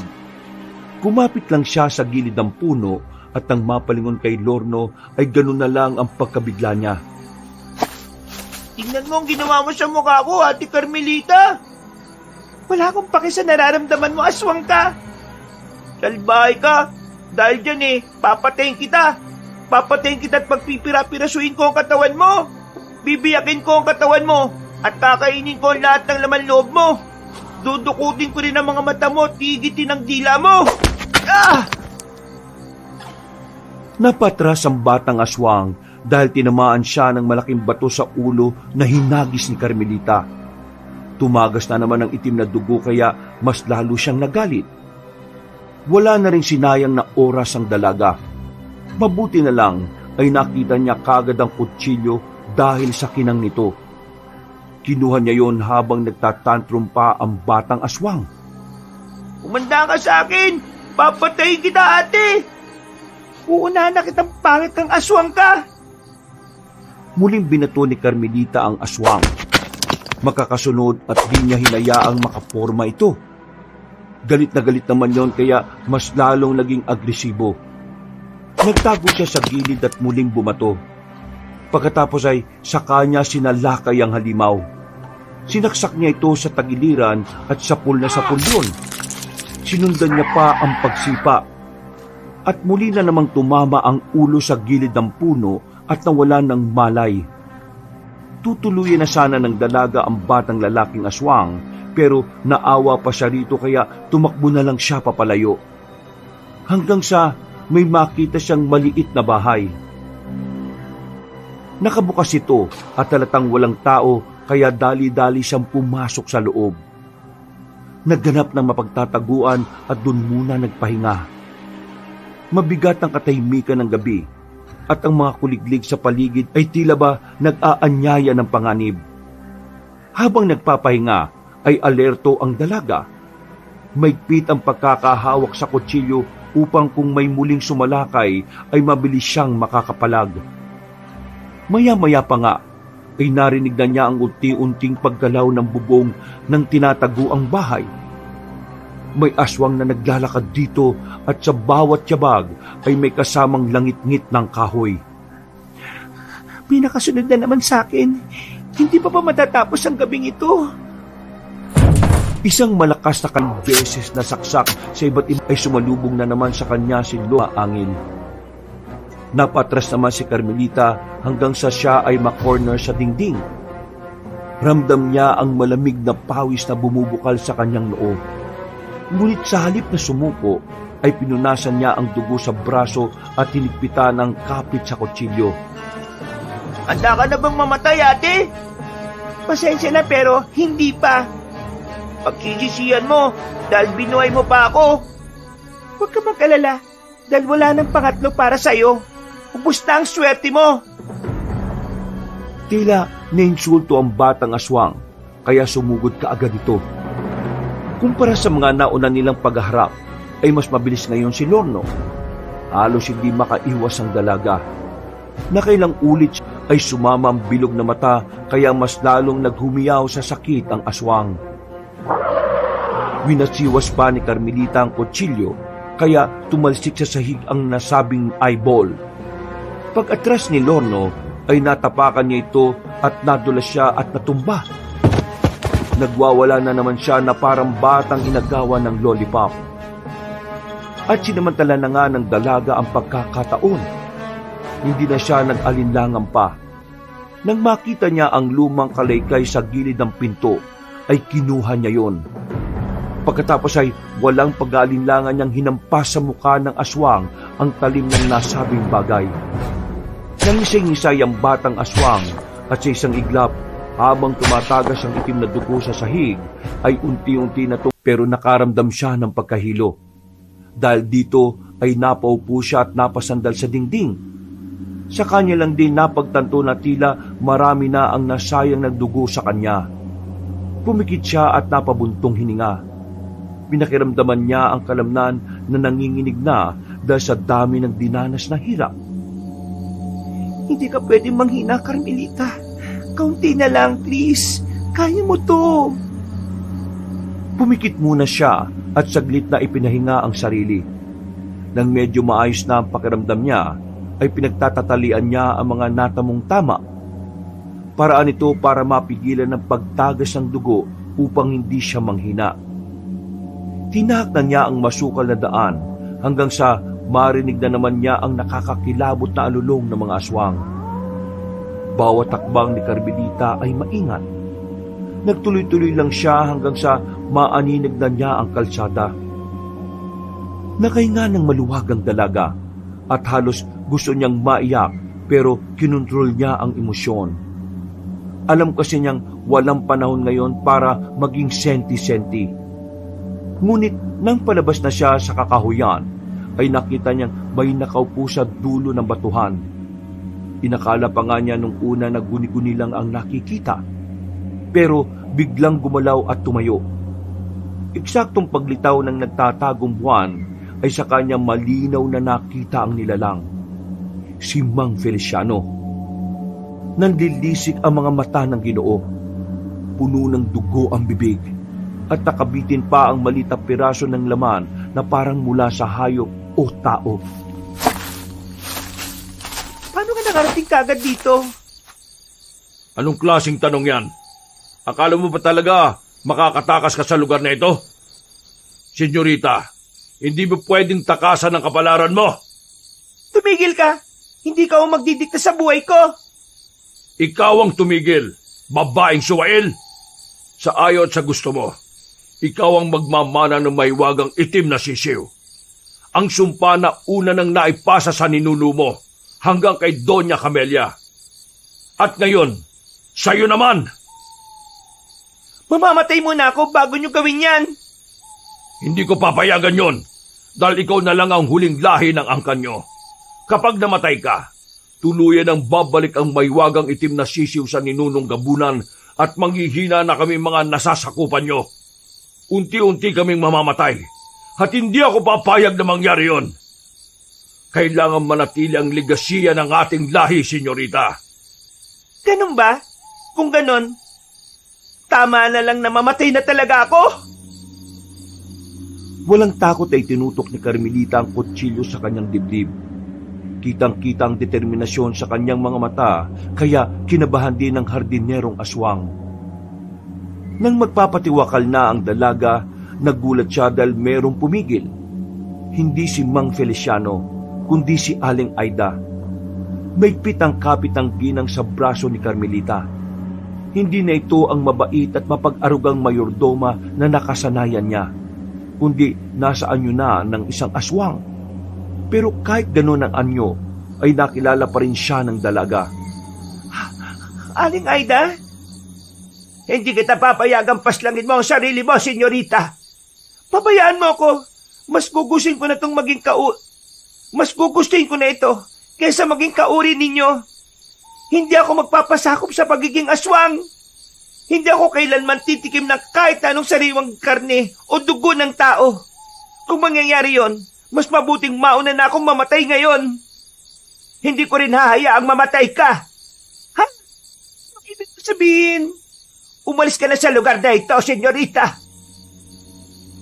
Tila hindi makapaniwala si Carmelita sa mga narinig. Lalo na si Mang Feliciano na nagngingit-ngit na naman sa galit. Unti-unti na nag-anyong aswang ang Ginoo at tanda ng sumalakay anumang oras. Pero humarang si Aling Aida. Ako makakaharap mo, Feliciano, kapag sinubukan mong kunin ang senyorita. Tatanga-tanga ka, Aida. Bakit mo siya pinagtatanggol? Nababaliw ka na ba? Kapag pinakawalan mo ang babaeng yan, lahat tayong narito ay unti-unti ring manghihina at mamamatay sa oras na bumalik ang mahiwagang sisiw sa itim na ninunong gabunan. Matagal na dapat na nangyari yon, Feliciano. Tama si Doña Camelia sa sinabi niya noon. Dapat matagal na tayong lahat na nagpapahinga. Hindi ka ba napapagod? Ayaw kong makinig sa mga sentimiento mo. Tumabi ka dyan at isuko na sa akin si Carmelita para maisalin ko na sa kanya ang sumpa. Hindi! Hindi ko gagawin yan! Bobo! Hindi ka nag-iisip, Aida. Ang babaeng yan ang pumatay sa apo mo. Tapos, hahayaan mo lang siyang matakasan ng sumpang nakalaan sa kanya. Habang tayong lahat ay nagdurusa, ang taong yan ay magiging malaya sa buhay niya kapag nakalis siya sa lugar na ito. Yun naman ang nararapat, Feliciano. Kaya bumalik ka na roon at hayaan mo na kami. Huwag mong ubusin ang pasensya ko, Aida. Para matapos na to, papatayin na lang kita para wala nang maging hadlang pa. Mabilis na sumugod si Mang Feliciano. Itinulak naman kagad ng mayordoma si Carmelita sa kanya sinalagang pag-atake ng kapwa halimaw. Mabilis ang mga sumunod na pangyayari. Hindi nasundan ng dalaga ang tagisan ng dalawang veteranong aswang. Ang mga sigaw, pag-angil, alulong at garalgal na boses lang ang naririnig niya sa gitna ng nagniningning na buwan. Dahil dito ay gumapang siya palayo sa labanan hanggang sa marinig na niya ang boses ni Aling Aida na napapasigaw sa sakit. Pagtingala niya sa kanan, sa malaking sanga ng puno ay nakita niya roon ng dalawang aswang. Higit-higit ni Mang Feliciano ang kaliwang kamay ni Aling Aida na pilit kumakawala. At sa huli ay hindi nagtagumpay ang ginang. Walang kahirap-hirap na pinutol ng lalaking aswang ang kamay niya at hinagis sa malayo. Mas lalong napaangil ang mayordoma, pero hindi pa tumigil ang kalaban niya. Tila sawa na lumilingki si Mang Feliciano saka buong lakas na pinirat ang kaawa-awang ginang. Kitang-kita ni Carmelita ang karumal-dumal na pangyayari. Kaya napapikit na lang siya kasabay ng paglatpak sa lupa ng walang buhay na si Aling Aida. Sinabi ko naman sa iyo na huwag mong subukan ng pasensya ko, Aida. Samahan mo ng apo mo sa impyerno! Galit na napakagat ng labi si Carmelita habang pinagmamasdan na nagiging abo ang katawan ng mayordoma. Sa kabilang banda ay tila kinumutan siya na matinding takot dahil alam niyang wala na siyang kawala pa sa hardinero. Huwag ka nang makipagmatigasan pa, senyorita. Mas mabuti pa ay sumama ka na sa akin ng matiwasay pabalik sa bahay ng lola mo. Tanggapin mo na ng maluwag sa loob mo ang magiging kapalaran mo. Ikaw ang magmamanang ng mahiwagang itim na sisiw at magiging daluyang ka ng kapangyarihan sa lahi natin. Kung hindi ako pumayag, kahit ipasok niyo sa akin ang sisiw na yon, hindi ako kakain o titikim ng sariwang dugo at karni ng tao hanggang sa mamatay ako. Mawawalan din ng saysay ang paghihirap mo sa akin, Mang Feliciano. Hindi ako kasing tanga ni Aida at ng iba pa. Hindi ko hahayaan na gawin mo yon. Wala ka namang silbi sa amin kung tutuusin. Ang layunin mo lang sa mga nasasakupang aswang ay maging daluyan ng kapangyarihan. Dahil nasa lahi nyo lang, pwedeng maipasa ang sumpa. Kaya ikukulong kita at pakakainin ng sariwang dugo at karne ng tao sa ayaw at sa gusto mo. Napakasama mo. Kung ganon, wala na akong ibang pagpipilian. Mo, na hindi ordinaryong bala ang gamit ko. Hoy! Ikaw, babaeng maganda! Takbo dito, bilis!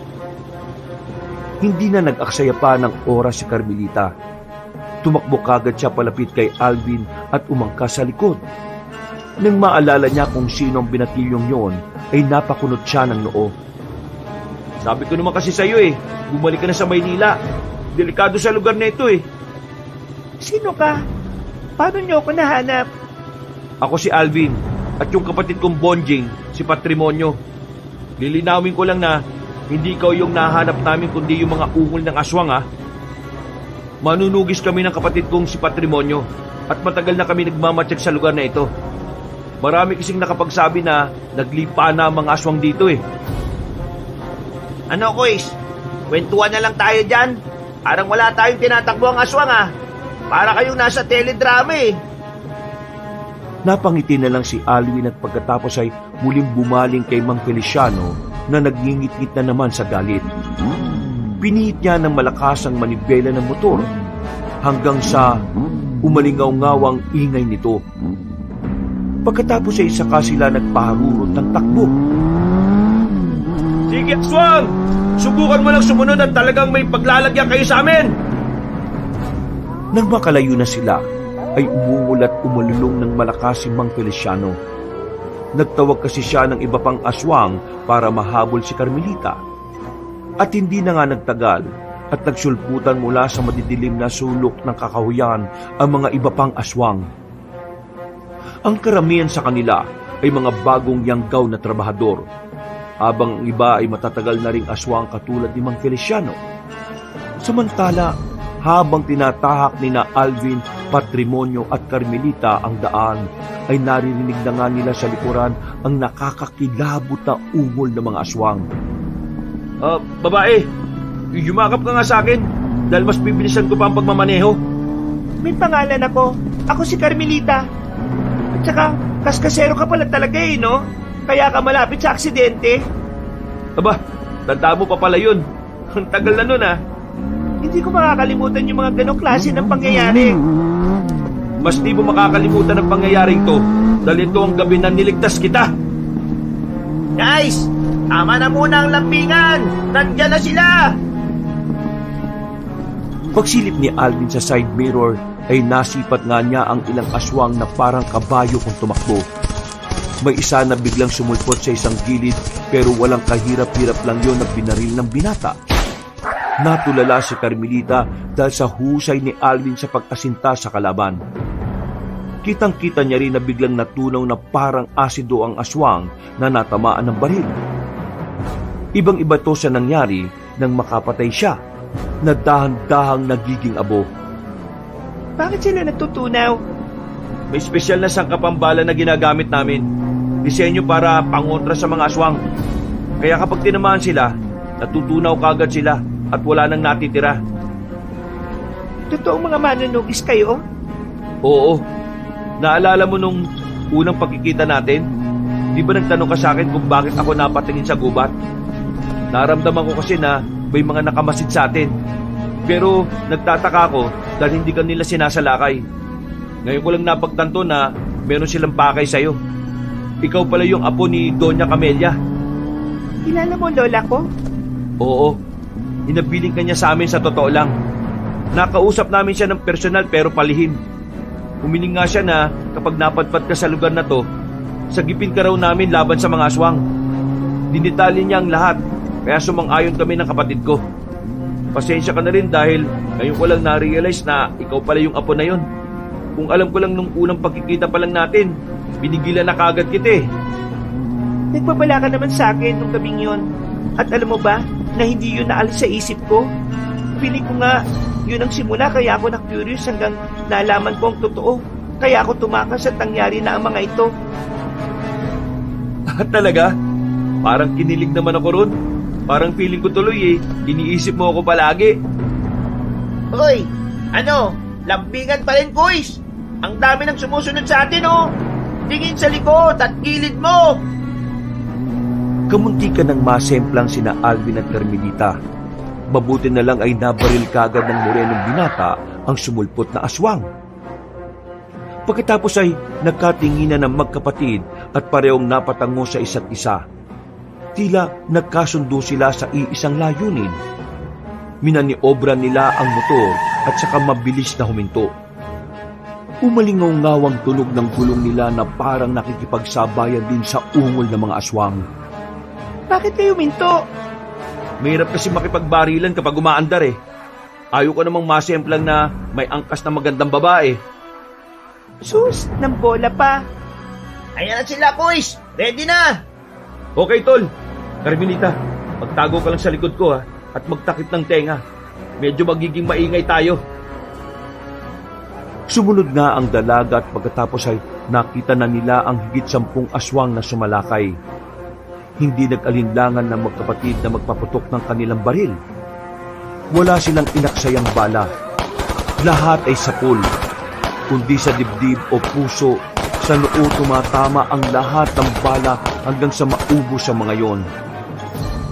Sisiw! Eksaktong pagkasabing yon ni Alvin ay biglang sumulpot sa kung saan si Mang Feliciano. Kinalmot niya sa braso ang morenong lalaki at saka sinuntok. Tumasik yun pero nakabangon din kaagad.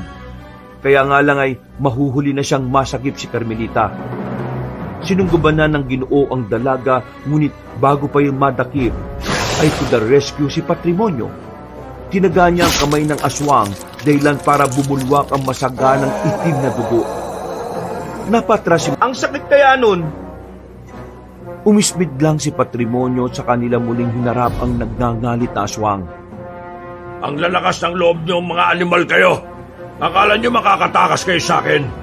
Pagkatapos ko kayong patayin, kukunin ko si Carmelita. Ang dami mong satsat, tanda! Mauubusan ka na nga ng dugo oh. Kung ano-ano pang kayabangan niyang sinasabi mo. Bumalik ka na sa pinanggalingan mo. Tanggapin ang katapusan ng lahi ninyo. Kayo matatapos! Umalulong ang nagngangalit na aswang, pero hindi na siya hinayaan ng magkapatid na makapagtawag pa. Sumugod kaagad silang dalawa at nilupog ang aswang na nangihina na. Hindi na yung sumasalakay. Panay na lang ang iwas at naghahanap ng tiyempo na madukot si Carmelita. Pero wala siyang nakuhang magandang pagkakataon dahil na-corner na siya ng magkapatid na manunugis. Hindi niyo ako mapapatay. Hindi ako basa-basa aswang. Hindi ako magpapatalo sa inyo. Eh di don't. Papatayin kitang mayabang ka. Nanong, hindi lang siya ang kalaban mo. Focus ka naman, nandito ako, no? Pagkatapos ay saka muling hinigit ni Patrimonyong matalim niyang sandata. Tinaga niya ang isa pang kamay ng aswang. Napatras yun habang tumatagas ang masaganang itim na dugo. Sinubukang magtawag ng halimaw ng mga baka pero nilapitan na siya ni Alvin at itinutok ang baril sa ulo bago ngumiti. Mabuti na lang ay nasalo siya ni Patrimonio. Ang huli na lang niyang natatandaan bago tuluyang magdilim ang paningin ay tinapik-tapik ng magkapatid ang kanyang muka. Pagkatapos ay tila nagpaanod na lang siya sa kadiliman. Pagdilat ng mga mata ay nagulat si Carmelita dahil nasa kama na siya. Pagbangon ay nagimbal siya dahil kaharap niya ang malaking bintana. Pamilyar ang nasabing lugar dahil kagagaling niya lang dito. Tila lumobo ang ulo niya nang mapagtanto na nasa bahay siya ng yumaong Lola Camelia. Anong ginagawa ko rito? Paano ako nakapunta uli dito? Paano ako nakabalik? Sino nagbalik sa akin sa lugar nito? Natigilan na siya nang makarinig ng ingay sa labas. Daan-daan siyang lumapit sa bintana at dumungaw. Nakita niya ang mga trabahador ng taniman na tila tuwang-tuwa at naghihintay ng kung anong magandang mangyayari. At nanlaki ang mga mata ng dalaga nang makita niya si Mang Gastor, ang unang aswang na napatay niya. Buhay pa si Mang Gastor? Paano? Napabaling siya sa nakasarang pinto ng silid nang marinig ang pamilyar na mga boses. Nagmadali siyang lumapit doon at pasimpleng binuksan ang pinto. Nakita niya si Aling Aida na naglalakad palayo. Kasunod ng ginang si Mang Feliciano na may hawak na kulungan. At nanlaki na naman ang mga mata niya nang makita ang may wagang itim na sisiw. Mas lalo siyang nagulat dahil huminto ang mga yon sa tapat ng isang silid. Naalala niyang silid yun ni Lola Camelia. Kaya pagpasok ng dalawang kasambahay sa nasabing kwarto ay sumunod siya at sumilip doon. Doon niya nakita ang kanyang lola na nakaratay sa banig ng karamdaman. Payat at nangihina na tila malapit ang kunin ng kamatayan. Nagulat din siya nang makita si Lorno na nakatingin at nakatunghay lang sa mga nangyayari. Senyora, dala ko na po ang sinasabi kong gamot na nagpatagal sa buhay ng nanay mong si Doña Amelia. Galing po kami sa kulungan niya kahapon sa basement at nagdesisyon na rin siyang ipasa ito sa inyo. Kailangan niyo lang pong lunukin ito para bumuti na ang inyong pakiramdam. Sa ganung paraan ay mabubuhay kayo na matagal. Huwag po kayong matakot dahil simula pa sa ninuno ninyo ay nagpasalin-salin na ang itim na sisiw. Kaya mas mainam na tanggapin nyo na lang po ito. Hindi lang po nito madudugtungan ang buhay ninyo, kundi pati na rin ang lakas na meron ng ating buong sambahayan. Sa ganitong paraan mapapalaganap ang pagkayanggaw. Sisimulan na po namin ang paglilipat sa inyo ng kapangyarihan. Siguradong magugustuhan niyo po ito. Halata sa kilos ng katawan ni Lola Camelia na ayaw niyang lulunin ang sinumpang itim na sisiw. Pero wala naman siyang magawa dahil gusto niya rin namang mabuhay pa na matagal. Maya-maya pa ay binuksan na ni Mang Feliciano ang kulungan at kinuha ang mahiwagang itim na sisiw. Pilit naman na ibinuka ni Aling Aida ang bibig ng walang kalaban-laban na matandang may karamdaman. Pagkatapos ay sa kanila pinasok sa bibig ang nasabing mahiwagang hayop. Hanggang sa malulo nito. Maya-maya pa ay biglang nangisay si Lola Camelia. Dahil doon ay natutop ni Carmelita ang bibig. Dahil doon ay napaiyak siya at pabalagbag na pumasok sa kwarto. Napatingin sa kanya ang mga tao sa loob ng tila gulat na gulat. Hindi niyo dapat ginawa yun sa lola ko. Iluwan niyong itim na sisiw. Ipaluwan ninyo. Tumitig lang ng masama sa kanya ang mga taong nasa silid at pagkatapos ay nagdilim na ang buong paligid. Ilang saglit pa ay isa-isa nang nagpalit ng anyong aswang sina Aling Aida, Lorno at Mang Feliciano. Napatras si Carmelita sa takot hanggang sa mapadikit siya sa nakasarang pinto. Mas lalo siyang nangilabot nang biglang mandisik ang mga mata ng aswang. Tumitig yun sa kanya na parang nanlilibak bago sabay-sabay nang umiti. Ikaw na ang susunod na magmamana ng mahiwagang itim na sisiw. Tumigil ka! Hindi ako papayag! Tanggapin mo na ang sugpa, ate. Ikaw ang muling magmamana nito kaya dapat mong ipagpatuloy hanggang sa susunod mong henerasyon. Hindi mangyayari ang sinasabi mo, Lorno. Hindi ako papayag. Kahit na anong gawin mo, hindi mo matatakasan ang kapalaran mo, Senyorita Carmelita. Hayaan mong lukuban ka ng kapangyarihan at sumpa ng lahi ng mga aswang. Huwag mong takbuhan ang nakatakda. Tama na. Hindi ito totoo. Nananaginip lang ako. Panaginip lang ang lahat ng ito. Natigilan na ang dalaga na makita niyang biglang bumangon si Lola Camelia mula sa kama. At laking gulat niya dahil maayos na ulit ang pangangatawan nito. Hindi na nangangayayat at talagang punong-puno na ng kagalingan. Biglang nawala ang takot niya kasabay ng paglaho ng ibang tao sa paligid. Silang dalawa lang ang natira sa silid na yon. Lola, buhay po kayo? Ngumiti ang matandang babae. Kaya dali-daling lumapit si Carmelita at yumakap dito na mahigpit. Muli siyang napayak sa saya subalit napawi rin ito nang meron siyang maramdamang kakaiba. Tila kasi humigpit ang pagkakayakap ng kanyang lola.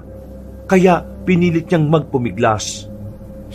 Lola, nahihirapan po ako.